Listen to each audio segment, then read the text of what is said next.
Salve família, sejam bem-vindos aqui à Sala do Pai. Hoje nós temos mais um episódio com meu amigo aqui, o Teacher Derek.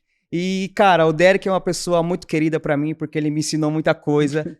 Tudo que eu sei, eu acho que eu devo muito a ele. Então, Derek, se apresente, porque é uma honra você estar aqui, por favor. Não, primeiramente, eu quero agradecer o convite, agradecer as palavras. Eu já tenho encabulado, mas realmente é um prazer muito grande estar aqui com vocês.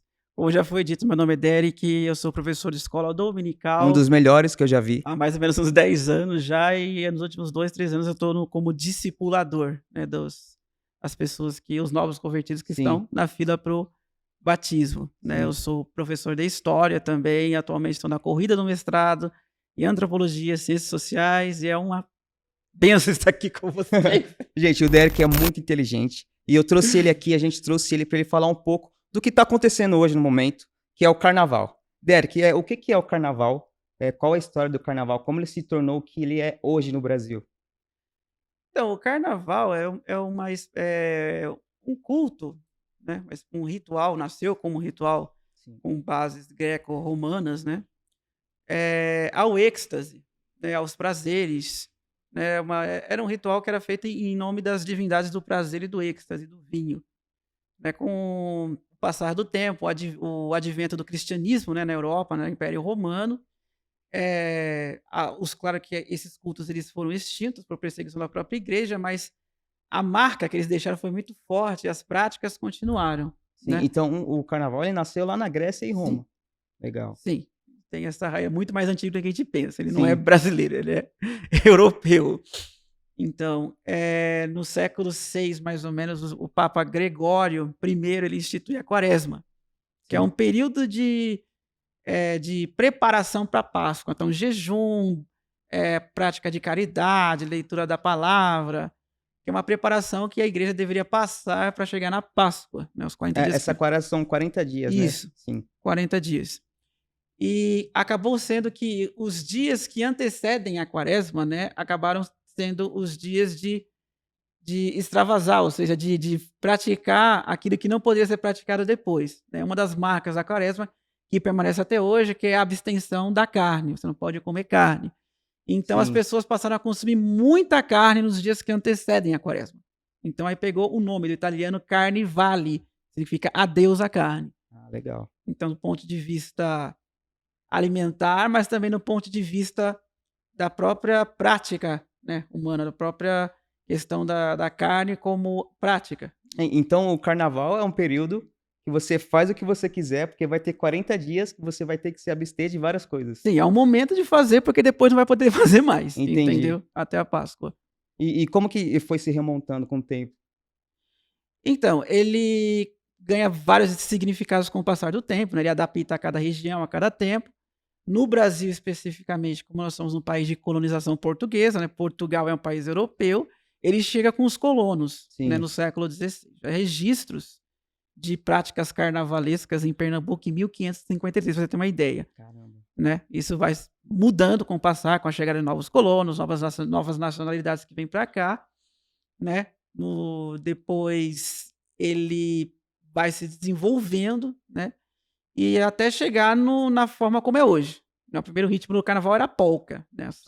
O samba veio bem depois. Ele vai ganhando mais características, ele vai se misturando com a cultura indígena, com a cultura africana, né? E das demais nacionalidades que vêm no Brasil. Ele já deixa de ser algo mais cristão quando chega no Brasil. Legal. Sim. Ele, na verdade, ele é uma festa pagã que foi cristianizada. É uma estratégia que a Igreja Católica usou muito de aquilo que ela não conseguia combater ou extinguir, ela cristianiza. Entendi. E explica mais um pouco sobre isso, que eu nunca ouvi falar sobre isso. Que era uma festa pagã e se tornou cristianizada. Explica mais sobre isso. É uma prática de, por exemplo, os dias que eram separados para as divindades greco-romanas se transformavam em dias de santo. Entendi. Você cristianiza, como, por exemplo, o próprio Natal. O Natal é a época da festa da Saturnália, né? A festa Saturno, o nascimento do Sol invicto, né? Que é quando você tem a questão do solstício. O solstício de inverno. Então, o nascimento do Sol invicto. Entendi. Que era uma espécie de divindade. Aí colocaram o nascimento de Jesus no lugar para tentar cobrir, apagar o nascimento do Sol Isso Invicto. a Igreja Católica A fazia. Igreja Católica fez. Caramba. Então, muito dos feriados que a gente tem hoje pode ser algo que antigamente era totalmente diferente. Sim, festa junina, o próprio Dia de Todos os Santos, todos são feriados pagãos que foram cristianizados. Entendi. Então, o carnaval ele chegou no Brasil, já começou a ter outras culturas envolvidas. Sim, e começou a se miscigenar, porque quando você tem um processo de aculturação, como a gente fala na antropologia, quando você sobrepõe uma cultura sobre a outra, essa cultura ela carrega marcas daquela que ela está se sobrepondo. Então, Entendi. a cultura europeia está se sobrepondo sobre a cultura indígena, sobre a cultura africana, mas ela acaba carregando marcas da cultura indígena e africana que ela está sobrepondo. Então, há uma mistura, uma miscigenação cultural. Entendi. E como que no Brasil começou sei lá, envolver a música, envolver a dança, e hoje é uma festa muito grande, visualizada no mundo todo, né? Nós temos que voltar lá para o século XIX, XVIII, XIX, que nós temos a questão do intrudo, que é um avô do carnaval atual, que era uma festa basicamente feita entre a população das camadas mais pobres, que era, na verdade, brincadeira, era troça. Você chegava na rua, tinha risco de ser atacado por um balde d'água, um balde de tinta, pintavam a sua cara, Sim, às vezes dava uma paulada, mas tipo tudo na brincadeira, entendi. de certa forma. Isso foi visto como uma coisa que não dá para mostrar para o estrangeiro via com certa estranheza, o governo começou a combater e por força policial ela foi enfraquecida. E, de novo, a chegada de novos colonos, principalmente daqueles vindos da Itália, que trouxeram o carnaval mais parecido com o que a gente tem hoje. Sim. Né? Primeiro ritmo do carnaval surge aí no início do século XX, que é a polca. Polca é um estilo de É um música. estilo de música. Sim. Polca. Você tem as marchinhas de carnaval. A primeira marchinha, né, o Abre Alas da Chiquinha Gonzaga, que foi a bandeira do carnaval durante muito tempo.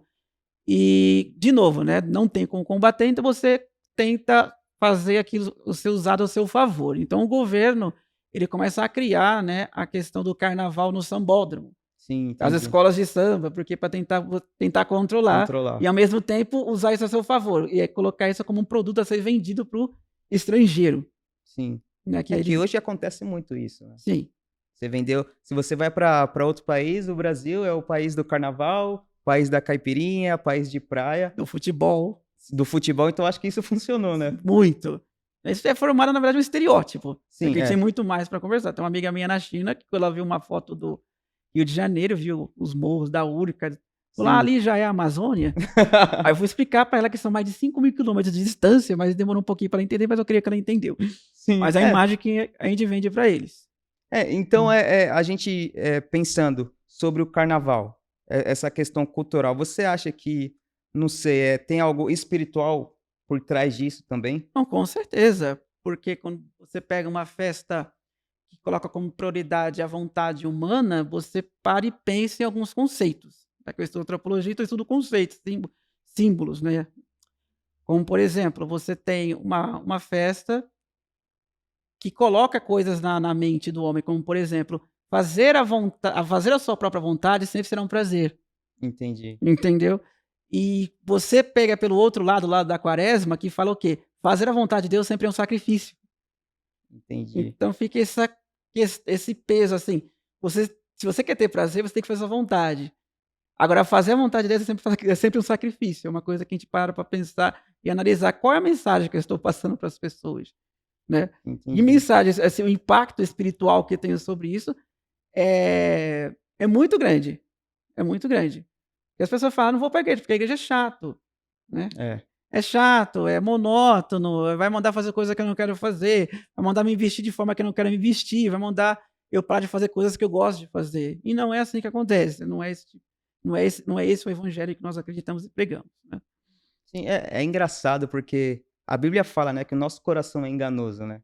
Então quando a gente coloca, sei lá, tudo que a gente quer fazer, todas as nossas vontades num pódio, assim, começa a festejar, é tão superficial porque, não tem como a gente comparar isso com o que Deus tem para nós.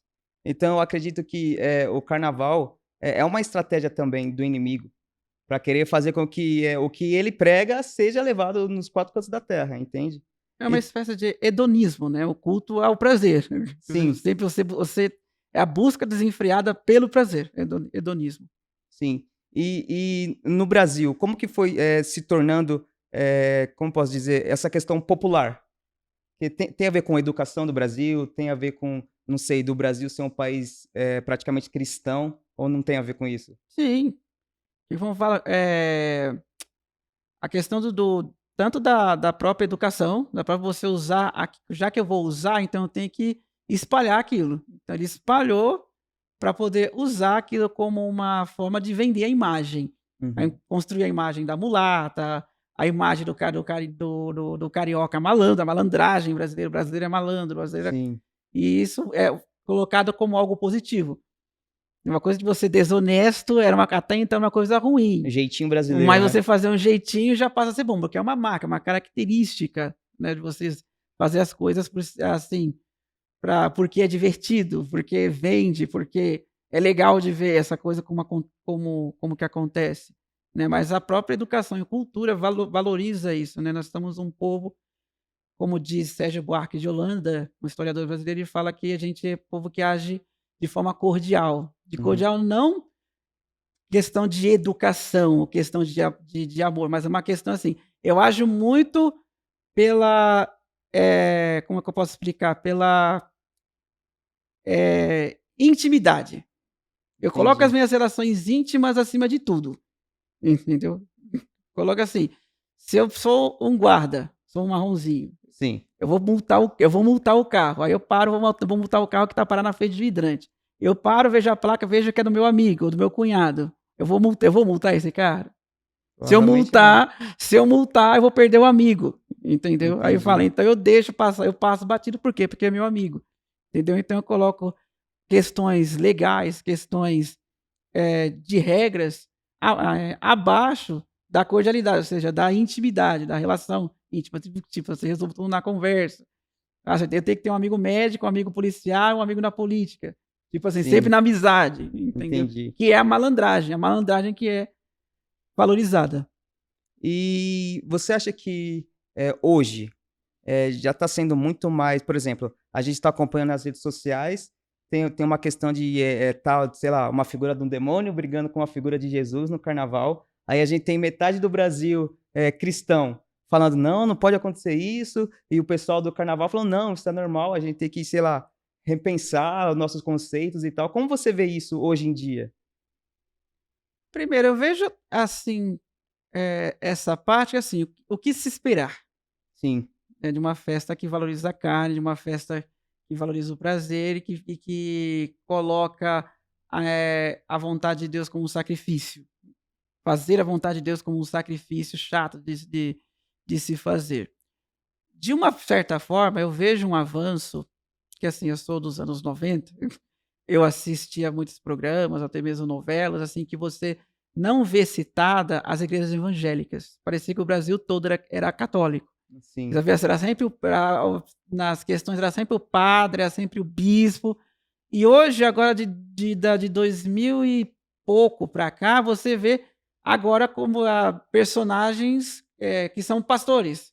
sim, Igreja protestante aparecendo, antes não tinha, entendeu? E aí, quando eu vejo muitos desses programas criticando, até satirizando, eu vejo assim, a igreja católica também é satirizada pra caramba. é Então, verdade. óbvio que a gente também vai ser satirizado. Então, eu vejo como um avanço isso aparecer, mas eu também vejo que a gente tem que aproveitar que nós estamos sendo vistos e usar isso como em nosso favor, né? Entendi. Estão nos notando, estão reconhecendo que a gente tem presença, estão reconhecendo que a gente existe, certo? Sim. Então a gente usar isso a nosso favor. Nós temos voz agora. Se a gente estão vendo, se nós estamos sendo vistos, isso automaticamente faz com que nós tenhamos voz. Então Ah, nós temos que nos posicionar como, sim, como cristãos. posiciona, sim, Sim, posiciona. Caso do diabo, a gente tem que primeiro analisar o que está sendo falado. Que tipo assim, nada que é colocado no carnaval, nas escolas de samba, é algo superficial. Tudo tem um significado bem profundo. Eu sei porque tem um amigo meu que é historiador que ele trabalhou, né, com eu carnaval. acredito que nada é em vão mesmo. Nada em vão. Também teve uns anos atrás de uma mulher trans que fala que ela foi pro carnaval vestida de Jesus. Ah, eu vi, eu Foi pro acompanhei. carnaval vestida de Jesus, acho, uma cruz carregando, e as pessoas falando não, que ela está ofendendo, ela está manchando a imagem de Jesus, manchando a imagem de Cristo. Eu penso, tá, mas o que é que ela quis dizer com isso? Qual é o propósito dela? Acho que foi na parada gay. Sim. Ela foi vestida de Jesus. Aí, criticando, ela colocar Jesus entre os gays, aquele pecado todo. Aí eu pensei, mas o que essa pessoa tinha como objetivo? Qual é o objetivo dela? Sim. Aí eu fui ver ela falando e fui assistir ela durante a parada. Eu fui ver que o objetivo dela não era ofender Jesus. O objetivo dela era comparar o sofrimento que a comunidade LGBT tem com o sofrimento que Jesus teve. Ó, nós somos perseguidos como ele foi. Nós somos ofendidos como ele foi. Nós somos agredidos como ele foi. Então, esse foi o objetivo da pessoa. E uma coisa que também, eu não sei se tem a ver, mas que a gente vai entrar em pauta também, você acha que precisa de um avivamento no Brasil ou no mundo para começar a combater essas coisas, ou isso tem que acontecer porque já está escrito na Bíblia e a gente não precisa fazer nada? Não, o avivamento sempre é necessário, Sempre, independente da situação. A gente vai ver o que é avivamento. Avivamento é relacionamento. Avivamento é, assim, encher de vida. A gente para e pensa. Avivar, né? Avivar, encher de vida. Vida quem? Quem estava morto. Algo que estava morto vai ser cheio de vida. Quando a Bíblia fala de vida, a Bíblia está falando de união com Deus. Né? Se a pessoa está viva, é porque ela está unida a Deus. Por exemplo, a Bíblia nunca se refere a uma pessoa, por exemplo, que morreu na presença de Deus como morta. Nunca. Você vai ver lá. E Davi dormiu com os seus pais. Salomão dormiu com os seus pais. Né? A menina de Lázaro, ela não morre, ela está dormindo. Por quê? Morreu na presença. Entendi. Então ela está viva. A Bíblia só chama de morto quem está separado de Deus, ainda que esteja vivo. Essa pessoa está morta. Por quê? Porque ela está separada. O pecado, o salário do pecado é a morte. Foi falado em Gênesis lá para Adão. Se comer desse fruto, porventura você vai morrer. Morrer o quê? Vai perder Gênesis fala do vai fôlego. Perder relacionamento. Ou seja, vai quebrar o relacionamento comigo. Você não vai poder mais se relacionar comigo. Então você está morto. Do ponto de vista bíblico, você está morto. Sim. Né? Então o avivamento não tem a ver com muita manifestação de Cristo ou gente, sei lá, se expressando mais. É algo mais sobre a sua vida com Deus. Seria isso, mais ou menos. O avivamento é relacionamento. A gente fica muito focado na questão dos dons espirituais. Eu não estou aqui falando que eles não são importantes. Mas sim, o avivamento, ele tem origem no arrependimento. A pessoa se arrepende, aí o segundo passo, há um derramamento do Espírito, e o terceiro passo, a pessoa muda suas práticas. Entendi. Se não há essas três fases, não é avivamento. Entendi. Não é avivamento, entendeu? Como a gente assiste o que aconteceu, por exemplo, no próprio Antigo Testamento, no reinado de Ezequias, né, que ele teve aquele ímpeto de banir a idolatria de Israel, banir o culto aos deuses pagãos e de trazer de volta a adoração a Deus, fazer uma reforma educacional para que seja ensinada a palavra de Deus. Aquilo trouxe um avivamento. Porque trouxe a palavra, e a palavra causou arrependimento. O arrependimento derramou o Espírito, e o Espírito fez com que a pessoa as pessoas, né, mudassem o seu comportamento. Depois veio o segundo avivamento, que foi o avivamento de Josias II, bisneto de Ezequias. Né? Ezequias morreu, seus sucessores não continuaram com essa obra. Né? Então, o bisneto, né, de Ezequias, Josias II, durante o reinado dele foi encontrada a palavra de Deus perdida no templo, dentro da bagunça de idolatria, encontraram a palavra. Essa palavra foi lida para o rei, né? Veio o oficial, leu a palavra. Quando a palavra foi lida, que ele ouviu e viu que ele estava fazendo tudo errado, que a palavra está totalmente contra a forma como ele e o povo estavam agindo, né? Houve avivamento, porque ele se arrependeu. E nisso que ele se arrependeu, o Espírito entrou, ele mudou de atitude. E a atitude dele acabou refletindo no povo. Entendi. No povo dele. E não só no povo dele, né? Que na época a Israel estava dividida, né, entre o reino do norte e o reino do sul. Né? Do sul, Judá, e o norte, Israel. Israel Israel já tinha sido dominada pela Síria, o norte. Né? O sul estava caminhando no mesmo caminho. Mas foi tão grande o avivamento que atingiu as tribos do sul. Do norte. Né? Que nem faziam mais parte do reino, que já estavam, inclusive, miscigenadas com outros povos que nem eram da origem, nem eram de descendentes de Abraão, já estavam miscigenados, mas foi tão grande que atingiu elas. Entendi. E elas vieram adorar junto. Porque eu falo que assim, que o avivamento é fogo, né? E fogo espalha. Então, existe um avivamento pessoal, só que existe um avivamento que vai se espalhando em grupo. Ele vai se espalhando. Entendi. Ele sempre, assim, o objetivo do avivamento é espalhar. É espalhar. Ele nunca fica. Deus nunca nos dá nada para ficar só pra gente. Tudo que Deus dá pra gente é numa medida transbordante. Entendeu? Ele nunca dá nada, Deus nunca dá nada pra gente na medida. Quando a gente vê a pesca maravilhosa, Jesus não fez com que viesse a quantidade de peixe certinha para Pedro. Não, ele veio numa quantidade transbordante, que os barcos quase iam a pique. Para quê? Para que não só Pedro fosse atendido, mas todas as pessoas que estavam ali também fossem através de Pedro, né? Falo que graça, quem recebe a graça de Deus, assume o compromisso de compartilhá-la. Entendi. Se você recebe graça, você assume o compromisso de compartilhar. Agora, se você não compartilha, não é graça. Porque Deus nunca dá nada para você na medida, porque Ele não quer que você seja um mero receptor, Ele quer que você seja uma fonte, como em João 4, com a mulher samaritana. Você não vai ter água só para você vai ser uma fonte de água viva. Eu não quero que só você tenha eu quero que você dê para outras pessoas que, assim como você não tinha agora, não tem também. Entendeu? Então, sempre transbordando. E foi o que ela fez, né? Uhum. Ela recebeu Jesus e voltou para a cidade. Então. E Derek, então o avivamento foi o que você explicou, né? É o arrependimento, é a presença do Espírito e depois é a mudança, né? A mudança de vida. E Derek,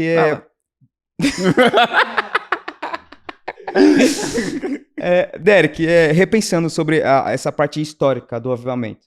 Eu sei que teve o avivamento da Rua Azusa, o avivamento do país de Gales. Como que historicamente foi se desdobrando, né, o avivamento até a gente conhecer essa parte histórica como é hoje? Teve vários casos, né, no decorrer da história. Um que eu chamo a atenção foi a própria Reforma Protestante. Sim. Né, enquanto Martinho Lutero se depara com a frase, né, o justo viverá pela fé, e que ele vê que tudo aquilo que ele conhecia, que era pregado, que ele aprendeu na Universidade Católica, não estava de acordo com a Bíblia, ou estava de acordo, mas não estava de acordo com as políticas, né, e comportamento da igreja, né, trouxe um avivamento, né, porque ele se defrontou com aquilo, o Espírito entrou e aquilo gerou mudança. Né, gerou mudança. O objetivo, claro, dele era moralizar a igreja, não era criar uma nova igreja. Mas, assim, o Espírito Santo, aqueles que são guiados pelo Espírito, pelo vento do Espírito, como a própria Bíblia fala, você não sabe de onde vem nem para onde vai. Entendi. Você não sabe qual é o efeito para onde vai. Ele não tinha ideia de que isso ia acontecer. Queria criar uma nova igreja, uma nova denominação. Mas acabou que o Espírito Santo levou ele para longe. Né? E tem efeitos, inclusive, até hoje. Né? Inclusive, eu trabalhei no Mackenzie, eu peguei a Bíblia de Lutero na mão.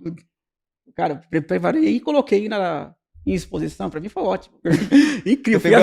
Eu fui avivado com a Bíblia de Lutero. Que legal. Que você trabalha com isso também, né? Com coisas históricas, Sim. por exemplo. Atualmente eu sou historiador no Arquivo Histórico Municipal de São Paulo. Né? Eu coordeno o acervo de cemitérios públicos municipais. Né? Então eu fico muito em contato com esses documentos históricos, né? Que a gente chama de fonte primária. É a fonte que foi produzida no evento histórico que a gente está pesquisando. Então, Mackenzie, a bula papal que excomungou Martinho Lutero também. Tive ela nas mãos, eu falei, meu Deus do céu, olha isso. Você pega chorando, que é isso? Não, tá escorrendo óleo da unção. Eu falei, é incrível. Que legal. E como que foi avançando, né, essa parte histórica do avivamento? Então, ele foi... cresceu, né? Gerou os embates, né? Porque teve muito embate entre protestante, católico, reformado, não reformado, né? Porque assim, a religião, ela cria uma questão de identidade. Sim. Né? Ela cria identidade. E assim, e a identidade, quando ela é muito forte, ela acaba se defrontando com outra identidade. Como acontece, por exemplo, com torcida organizada. Eu sou palmeirense, eu sou corintiano, então vamos se bater, e se bate. Acontece, porque é uma questão, né, identitária, mas ela vai crescendo. Se firmando, né? Porque acabou mudando a sociedade, porque a reforma protestante, ela não trouxe só mudanças religiosas, trouxe mudanças econômicas, mudanças políticas, né? As pessoas não tinham acesso à Bíblia antes da reforma protestante. Só os clérigos tinham acesso à Bíblia. Agora não. Martim Lutero traz a ideia de que todo cristão, é dever de todo cristão conhecer a Bíblia. Hoje a gente pode ler a Bíblia, hoje a gente pode escrever sobre a Bíblia, hoje a gente pode pregar sobre a Bíblia, e não precisa fazer parte de um grupo seleto de pessoas que têm autorização para isso, né? Não só pela pouca quantidade de Bíblias, né, que tinha antigamente, mas pela própria língua. Uma reforma fruto desse avivamento de Lutero que eu trago aqui, importantíssima, ele fez questão de ter uma Bíblia traduzida para o alemão. Sim, é. Que até então era latim, né? Para o alemão. Então, isso gerou um acesso. Mais pessoas tiveram acesso à palavra, mais pessoas te receberam, viram, né, compararam, porque a Bíblia é um espelho. Você olha para a Bíblia, você consegue se identificar o que está certo, o que está errado, onde tem que melhorar, onde eu estou evoluindo, onde eu posso crescer mais, né? Onde eu cresci, né? Então, quando as pessoas pegavam e conseguiam ler na sua própria língua, não ficavam dependendo da interpretação de um padre que sabia ler latim, isso gerou um grande avivamento, porque as pessoas foram mudando, né? Porque o princípio do avivamento é a palavra. Se você não tem acesso à palavra, não tem como avivar. Não tem como avivar. Então, trouxe essa questão da língua, essa questão foi a época, né, do século XVI também foi a criação da prensa, né, que agora você conseguia imprimir, porque antigamente a Bíblia era escrita à mão, né, pelos monges copistas, né? Agora você trouxe essa questão dessa invenção da prensa, você teve uma multiplicação de Bíblias, e aí mais países começaram a querer ter a Bíblia escrita na sua própria língua. Um deles, Portugal, João Ferreira de Almeida, que chegou até a gente, né? João Ferreira de Almeida, que era um padre, ele reformou, mas era um padre, né? Que foi impactado por isso, falou, não, preciso fazer para o meu povo, preciso fazer para mim, eu quero ter acesso à palavra de Deus. E ele fez, né? E por causa desse avivamento chegou na gente hoje. Hoje, a versão mais lida da Bíblia no Brasil é João Ferreira de Almeida, fruto desse avivamento. Então, o avivamento, para você de fato dizer isso é avivamento, depende do tempo, para ver se houve a mudança. Por exemplo, de Martinho Lutero, com o tempo a gente foi vendo o resultado, né, do que ele fez. O avivamento gera frutos. Sim. Entendeu? O relacionamento com Deus gera frutos. Como diz Jesus, próprio Jesus diz, julgarás a árvore pelo quê? Pelos frutos. O que resultou? Né? O que mudou? E aí você vai identificar pelos frutos. Então, você vai identificar o avivamento pelos frutos. O que ficou para depois? Qual foi o resultado disso? Né? Entendi. Onde isso chegou? E no país, não sei se você já sabe, provavelmente sabe, país de Gales ou na Rua Azusa, como que foi? Porque quando eu estudei, eu vi que na Rua Azusa tem muito dons dos espíritos envolvido. De Lutero já tem a ver mais com a Bíblia, com você informar a população. Como que foi essa da Rua Azusa, por exemplo? Então, na Rua Azusa, você tem um contexto da própria preconceito racial, uma grande perseguição racial, e as pessoas não irem para a violência, né? Não irem para resolver com as próprias mãos, mas forem buscar em Deus a saída. A saída foi buscada no próprio Deus. Eles foram até a palavra de Deus, né? E a palavra de Deus os instrumentalizou para enfrentar aquela situação. A palavra não fez o racismo acabar, a palavra não fez a prova acabar, mas os fortaleceu para enfrentá-la. A palavra de Deus nos capacita a passar pela prova. A única forma de vencer a prova é passando, a única solução é passando. O deserto, você vê esse deserto como? Passando. O vale, você vê esse vale como? Passando. Então, o avivamento, né, que eles passaram naquele momento, criou os frutos que eles precisavam para passar por aquele período difícil de perseguição racial. Entendi. Entendeu? Mais ou menos isso. Então, o avivamento está ligado também ao contexto. E esse suposto avivamento, não sei, que está acontecendo hoje em dia nos Estados Unidos, na Universidade de Asbury, como que você vê o que está acontecendo? Se é um avivamento, se não é, se a gente precisa de tempo para julgar, como que é para você? Para mim foi impressionante a proporção que tomou. Sim. Né? Mas muita gente falando, uns falam que não é, outros falam que não é. Uma coisa que eu observei, que me impressionou e que para mim é um ponto positivo em Asbury, é que você não tem nenhum nome famoso. Sim. Você não tem um Hillsong, um Kirk Franklin, um Donnie McClurkin lá que juntou todo mundo. Não, foi uma reunião espontânea. E quando você vê como começou, né? Que assim, Asbury é uma universidade confessional, né? Ela é ligada a um grupo religioso, né? Cristão. Eles têm cultos, né? Acho que são semanais lá na capela da universidade. Teve o culto, normal, o culto acabou. Os jovens ficaram depois do culto e começaram a conversar. E nisso que conversaram, um jovem se levantou na conversa e acabou falando do pecado dele, alguns pecados, confessando os pecados dele, né? Aí disseram lá os participantes, né, desse grupo que quando ele começou a falar, mudou a atmosfera. Então a gente já vê aí o princípio de arrependimento. O princípio de arrependimento mudou a atmosfera da conversa. E quando mudou a atmosfera, foi derramado o Espírito.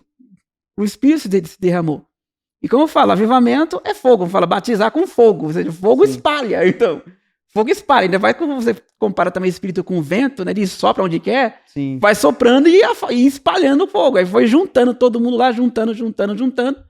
E entra naquela questão, né? Se fazer a vontade de Deus fosse um sacrifício, não tinha virado tudo que virou. Né? Até semana passada, acho que a conta do TikTok deles tinha 63 milhões de acessos e visualizações. Né? Então, fazer por obrigação, fazer por sacrifício, não teria juntado tudo isso. Né? Fazer a vontade de Deus é um prazer. Entendi. É um prazer. Porque o que faz deixar de ser prazer é o pecado. É o engano que o diabo faz conosco desde o Éden. Fala, ó, você vai ter muito mais prazer fazendo o que você quer fazer do que fazendo o que Deus quer que você faça. Né? E quando a gente vai observando o próprio decorrer da Bíblia, nós nunca seremos felizes, pelo menos não de forma plena, fazendo só o que a gente quer. A felicidade do cristão, a felicidade verdadeira, que é a que vem de Deus, está pautada em se perder de vista. Quando você se perde de vista e coloca de vista a Cristo, né? Aí que você encontra a verdadeira felicidade. Por quê? Porque quem melhor para saber o que te fará feliz do que a pessoa que te criou? Que conhece cada célula do seu corpo. Ele sabe que te fará felicidade. Nós não sabemos. Quantas vezes a gente vai atrás de coisas ou de pessoas que a gente pensa que vai ter felicidade e que acaba se decepcionando? Agora, Deus nunca nos decepciona, porque Ele sabe, né? Deus nunca erra, né? Deus nunca palpita. Deus sempre fala as coisas com certeza. Vá por aqui você será feliz. Porque eu te conheço, você não se conhece. Caramba, isso é muito bom, né? E nessa questão em Asbury, eu pesquisei bastante, eu vi que alguns pastores dizem que é só emocionalismo. Que todo mundo pode cantar 200 horas, 300 horas. Alguns já dizem que é o avivamento por conta desses 3 tópicos que você falou. Na sua opinião, o que é? Então, quando a gente vai pautar alguma coisa, se é de Deus, se não é de Deus, o que difere aquilo que é de Deus daquilo que não é de Deus? Fé. Sim. Se eu tenho fé que algo é de Deus, aquele negócio é de Deus. Se eu tenho fé que Deus está numa situação, Deus está naquela situação. Se eu tenho fé que Deus vai me dar aquele algo, Deus vai dar aquele algo. É fé. Entendeu? Então, se eu ficar olhando para a direita e para a esquerda, sempre terão uns críticos falando, não dá certo, não é de Deus, não vai dar certo. Sempre. Agora, se eu tenho fé naquilo, ponto final. A fé não precisa de prova. A fé é a prova. A fé não precisa de confirmação. A fé é a confirmação. Se eu tenho fé, é. Se eu não tiver fé, não é. Entendeu? Essa é a medida. Entendeu? Entendi. Se é avivamento, se não é avivamento, eu tenho fé que é avivamento. Eu tenho fé que é. Entendeu? Eu não tenho confirmação total, porque eu não estou lá, não estou vendo o que a mídia está contando, o que as redes sociais estão contando, mas eu tenho fé que é um avivamento. Entendeu? Quando fui lendo, vendo, assisti aos vídeos, né? No vídeo ao vivo, fiquei acompanhando o vídeo ao vivo do culto, eu falei, eu tenho fé que é avivamento. É claro, a gente só vai ter certeza no depois, que tem a última parte, que é para o quê? A mudança de comportamento, a mudança de práticas. Só que isso é um tanto, como posso dizer, individual. Sim. Isso vai agir no individual. Cada pessoa vai ter, né, a sua mudança, porque nós somos diferentes. Deus tem que agir em nós em áreas diferentes. Né? E o avivamento vem para isso, vem para te capacitar, vem para te mudar, para você passar por alguma coisa, para você enfrentar alguma coisa, para você evoluir em alguma coisa. Precisa evoluir numa área, você precisa evoluir em outra. Então o avivamento vai fazer isso. Caramba, que legal. E colocando carnaval e avivamento em pauta, por exemplo. O carnaval te coloca o ser humano e as suas vontades no pódio. O avivamento coloca Deus e somente Ele. Como você vê os dois hoje em dia? Uma correlação entre eles ou um paradoxo entre eles? É um paradoxo inclusive interessante, né? Enquanto um busca a vontade humana, como eu falei, busca os prazeres, né? Coloca o hedonismo, né? A busca desenfreada pelo prazer como pauta e como objetivo, falando que o homem, se você só é feliz quando você faz tudo o que você quer, você só é feliz quando você não segue regramento nenhum, né? Porque a pauta do carnaval é a imoralidade. Sim. Essa é imoral, desde quando ele surgiu, lá na Grécia e na Roma, né? É imoral, imoral. Não tô aqui fazendo apologia, nem criticando, nem fazendo nada. Tô falando que é verdade, é a imoralidade. Você é subversão. O carnaval fala de subversão. Entendeu? Rebelião contra a estrutura vigente, né? Agora, o avivamento não. O avivamento é o inverso. O avivamento é o contrário. O avivamento é quando você tem os seus olhos revelados, né? Porque fala o arrependimento. Para se arrepender, o homem precisa do Espírito Santo. Sim. E o Espírito Santo, ele está lá, soprando, ele está lá orientando, ele está lá te dando o alerta das suas atitudes, das suas práticas, das suas palavras, né? Dos seus desejos, daquilo que é e que não é de Deus. Só que o Espírito Santo, mesmo sendo Deus, ele pode ser resistido. Você pode resistir, como a palavra diz, como a Bíblia diz. O Espírito é sujeito ao corpo. Se o corpo não quiser, o Espírito vai fazer uma coisa. Mas quando a gente se rende, né? Quando a gente abre, né? Fala, não, eu preciso ver, eu preciso conhecer Jesus, né? Porque agora eu vi um vídeo da Yadsbury, eles cantando aquela música do Vilas Boas. Yeshua. Isso, eles estavam cantando Yeshua. Tipo, eu quero conhecê-lo, Tipo assim, eu quero ver ele, eu quero conhecê-lo, ele. Né? Falando qual é a opinião dele, o que ele tem a dizer sobre mim. Né? Aí o que acontece? O Espírito consegue entrar, ele se derrama, ou seja, nós somos cheios, ou seja, avivados, de forma abundante, transbordante na nossa vida, ocupando tudo aquilo, ocupando todas as áreas da nossa vida. Né? Nós deixamos de ser nós e passamos a ser Cristo. A cada dia que passa, deixamos de ser nós e somos cada vez mais Cristo. Sim. E isso que faz a gente mudar de atitude.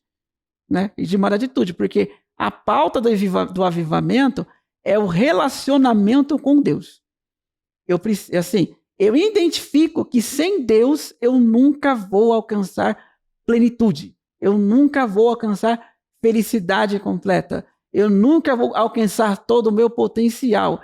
Eu nunca vou conseguir abrir mão de tudo aquilo, me livrar de tudo aquilo que me fere, de tudo aquilo que me incomoda, de tudo aquilo que é ruim. Sem Deus eu não posso fazer nada. Ou seja, eu reconheço a majestade de Deus, mas de uma forma que eu necessito dele. Eu reconheço que eu necessito dele. E eu reconheço que ele está aberto a me receber. Que é totalmente contrário do carnaval. Uhum. E a Bíblia fala, né? Conhecereis a verdade e a verdade te libertará. Uhum. Enquanto o carnaval é um véu, o avivamento quando você revela, né? Tirar o véu. E isso, para mim, é muito legal, cara. E, Derek, durante a sua vida, a sua trajetória como cristão, você acha que hoje em dia, no Brasil, por exemplo, não tem tanto avivamento como esses que tiveram históricos? Ou existe muito avivamento, só que um avivamento pessoal, um avivamento nos jovens, ou numa geração e numa outra não? Como você vê isso no Brasil? Não, aqui no Brasil tem avivamento. Com certeza. Nós temos questão o avivamento, mas ele vai se manifestando para atender às necessidades daquele momento. Sim. Naquele momento. Ele manifestava de uma forma numa geração, vai se manifestar de outra forma na outra. E uma coisa que eu quero destacar em Absbury é que, assim, que até já ajuda a explicar isso que você está perguntando, é que o avivamento lá é jovem. Sim, exatamente. Geração Z. E se você for ver, pelas estatísticas dos institutos de pesquisa norte-americanos, a geração Z é a geração menos cristã nos Estados Unidos. Verdade. Mais antirreligiosa. Se você assiste alguns seriados, filmes norte-americanos, você vê, no fundo, esse afastamento que o jovem tem da igreja. Esse afastamento, a igreja lutando para trazer o jovem e não consegue trazer o jovem. A igreja envelhecendo, a igreja morrendo porque os jovens estão indo tudo embora. Sim. Então você vê que o quê? Era um avivamento necessário para trazer o jovem de volta. Instrumentalizou ele a voltar. Coisa que aqui no Brasil é o contrário. Hoje a força do Brasil aqui é o jovem. O jovem brasileiro, ele é religioso. O jovem brasileiro, ele é devoto, digamos assim. Ele segue realmente. Ele está consciente que ele tem que ter um relacionamento com Deus. Mas a necessidade norte-americana para a juventude é muito grande. Você vê a igreja lá fechando porque não tem membro, porque os membros foram morrendo. Igreja virando boate, igreja virando cinema, igreja virando clube, porque... E os cristãos são os avós, os pais. Sim, os avós. Tem um seriado na Netflix, Reunião de Família, que você vê esse choque de gerações. Você tem uma geração dos pais que são pastores de uma igreja, os filhos crescem, geram família e saem de casa. Aí tem um filho que volta com a família dele, mas a família dele já está em outra pegada, já está em outra situação, né? Totalmente diferente dos pais, né? Aí você vê aquele choque, porque os pais querem levar eles para a igreja, mas eles querem ir, mas querem ir do jeito deles, ou não querem ir, ou tem outras referências, outras situações. Você vai na igreja, os jovens que estão na igreja estão lá por quê? Porque o pai e a mãe mandou ir, que estão presos. Quando saem da igreja, eles se transformam, tipo assim, eles têm uma vida dupla. Sim. Dentro da igreja é de um jeito, fora da igreja é de outro, né? É uma vida totalmente dupla. E você vê que a maior parte do público da igreja são todas pessoas mais velhas. É a igreja que está condenada a morrer. Eu vejo assim, nem o foco do seriado é isso. Mas eu consigo enxergar por quê? Porque o seriado é um espelho da realidade. Exatamente. Né? O cinema é um espelho da realidade. Você consegue enxergar que se não mudar se não mudar o discurso, se não houver um avivamento que atenda essa necessidade da juventude, a igreja vai morrer. É um país que muito tempo foi um polo evangelizador e vai se transformar num polo de evangelização. Não só os Estados Unidos, como a Europa também, que está acontecendo o mesmo fenômeno. Então, pelo que você explicou, eu acredito que, eu tenho fé, né? Que esse avivamento lá em Kentucky, né? Eu acho que é a cidade, Connecticut, e tem a ver com essa nova geração jovem, que tinha um gap muito grande com as outras gerações em relação ao cristianismo, a conhecer a Cristo de verdade.